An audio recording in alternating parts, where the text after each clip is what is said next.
नमस्कार, बहुत स्वागत है आपका।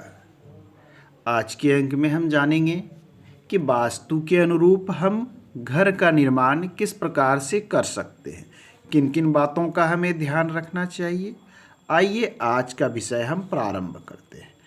आपके पास जितनी भी भूमि उपलब्ध हो उसके लंबाई चौड़ाई के अनुसार एक डायग्राम आप वाइट पेपर पर ले लें। ये मैंने ब्लू से ले रखा है।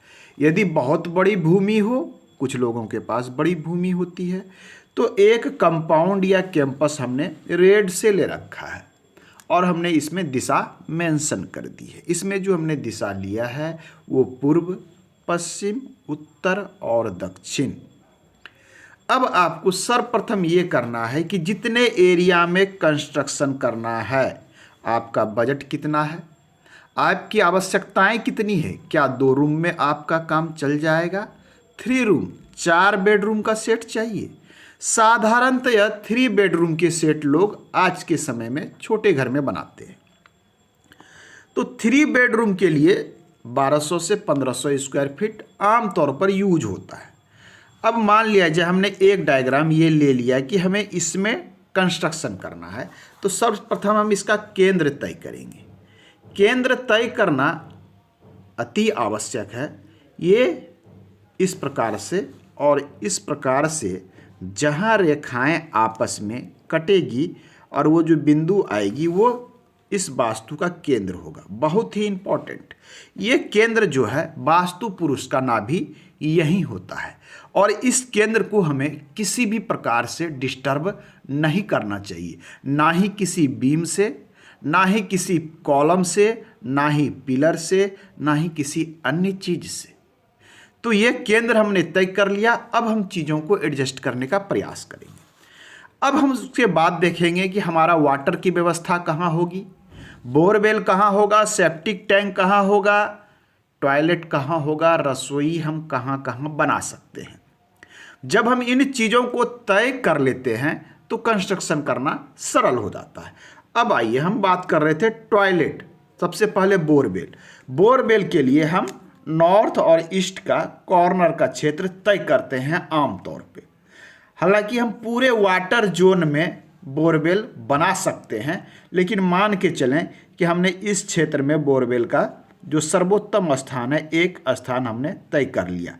तो एक प्रॉब्लम हो गया कि बोरवेल हमने यहाँ बना लिया, या अंडरग्राउंड वाटर बहुत लोगों को चाहिए तो हमने अंडरग्राउंड वाटर भी ये ले लिया। चलिए, ये हो गए हमारे अंडर वाटर बोरवेल। बोरवेल अर्थात कुआं। अब इसके बाद हम ये स्थान तय करेंगे कि हम सेप्टिक टैंक कहाँ कहाँ ले सकते हैं। सेप्टिक टैंक के लिए यदि हम केंद्र के अनुसार तय करें तो वो क्षेत्र ये इस तरफ में आएगा। यदि आपके पास ज़्यादा जगह है तो आप इस एरिया में सेप्टिक टैंक ले सकते हैं। इस एरिया में घर से थोड़ी दूरी बनाकर आप सेप्टिक टैंक बना सकते हैं। ये देखिए, ये मैंने सेप्टिक टैंक ले लिया। पश्चिम में यदि आपके पास स्पेस ना हो तो ऐसे कंडीशन में हम इस एरिया का भी चयन करेंगे मेजरमेंट के बाद। 2 चीज़ें हमने तय कर ली, ये इसी स्थान पर बनेगा। अब आइए टॉयलेट और रसोई, ये भी इम्पोर्टेंट है। टॉयलेट के लिए हम जानते हैं कि हम दक्षिण और पश्चिम के बीच में जो ये क्षेत्र होता है 22.5 डिग्री का, मैं अप्रोक्सीमेट बता रहा हूँ, यह क्षेत्र टॉयलेट के लिए इम्पोर्टेंट है। एक यह, और दूसरा पश्चिमी क्षेत्र में एक एरिया आता है, यह एरिया। हम इस क्षेत्र में टॉयलेट बना सकते हैं।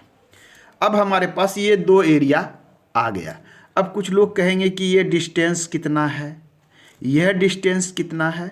तो मैं एक बात बता दूं कि यह जो एंगल है ये 22.5 डिग्री का है और यह भी 22.5 अर्थात 22.5 डिग्री का है। ये एरिया आता है वेस्ट नॉर्थ वेस्ट और ये एरिया है साउथ साउथ वेस्ट का एरिया। ये 2 स्थान हम पूर्वमुखी घर में चयन करते हैं। यदि अन्य फेस का हो तो हमारे पास एक तीसरा ऑप्शन भी उपलब्ध है। ये स्थान हमने तय कर लिया। अब हम आएंगे कि बेडरूम। हमारी आवश्यकता क्या थी बेडरूम के लिए, कि हमें बेडरूम चाहिए 2 से 3।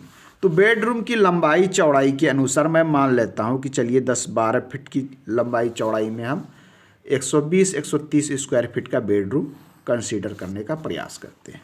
तो ये देख लीजिए, हमने यहाँ पर क्या किया कि ये एक हमने बेडरूम यहाँ ले लिया, ये बेडरूम ले लिया और एक बेडरूम ले लिया और हमने यहाँ पर कुछ चीज़ें ली, 1 2 3। तो ये मैंने एक बेडरूम यहाँ ले लिया, बेडरूम रूम नंबर 1।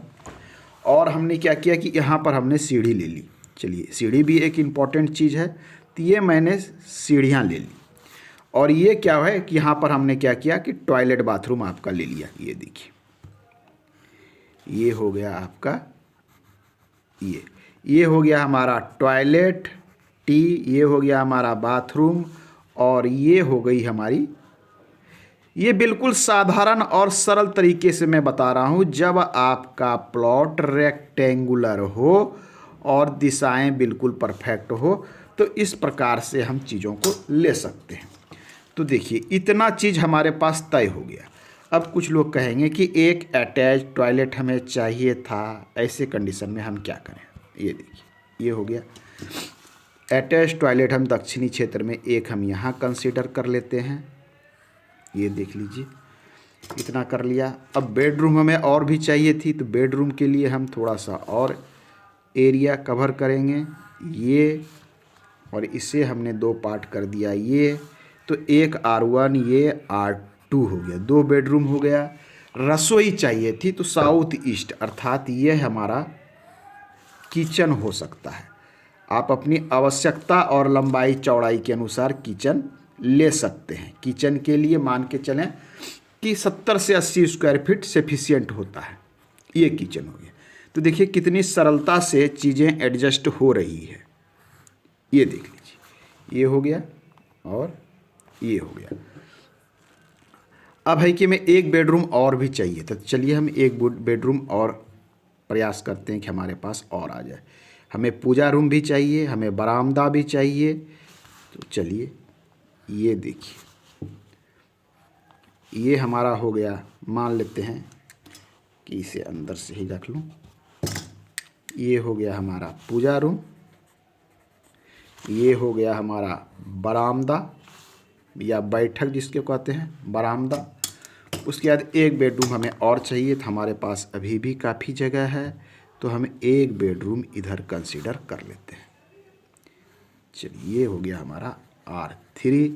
हमारे पास यदि स्पेस है तो एक एंट्री हम इधर से भी रख सकते हैं, एक मुख्य एंट्री हम इधर से रख सकते हैं। ये देखिए, तो बहुत ही सरलता से देखा हमने कि पूर्व फेस का एडजस्टमेंट सामान्य तौर पर हो गया। अब ये बहुत सारी चीज़ों पर निर्भर करता है कि एडजस्टमेंट, ये शेप, आपके लंबाई चौड़ाई का अनुपात क्या है, ये महत्वपूर्ण है। यदि प्रॉपर स्क्वायर शेप है तो थोड़ी से परिवर्तन हो जाएंगे, ज़्यादा लंबा प्रॉपर्टी है तो भी परिवर्तन हो जाएगा। दिशाएं यदि परफेक्ट नहीं है, अर्थात नॉर्थ 0 डिग्री पर नहीं है, तो भी चेंज हो जाएगा। इन चीज़ों को ध्यान में रखकर हम वास्तु को एडजस्टमेंट करते हैं। तो यह है बिल्कुल साधारण तरीके से, यदि आपको निर्माण करना हो तो इसमें निर्माण किया जा सकता है। तो आज के अंक में इतना ही, मिलते हैं अगले अंक में। आपको यदि वास्तु के अनुसार निर्माण करानी हो या वास्तु जांच करानी हो तो आप हमारे दिए गए व्हाट्सएप पर संपर्क कर सकते हैं।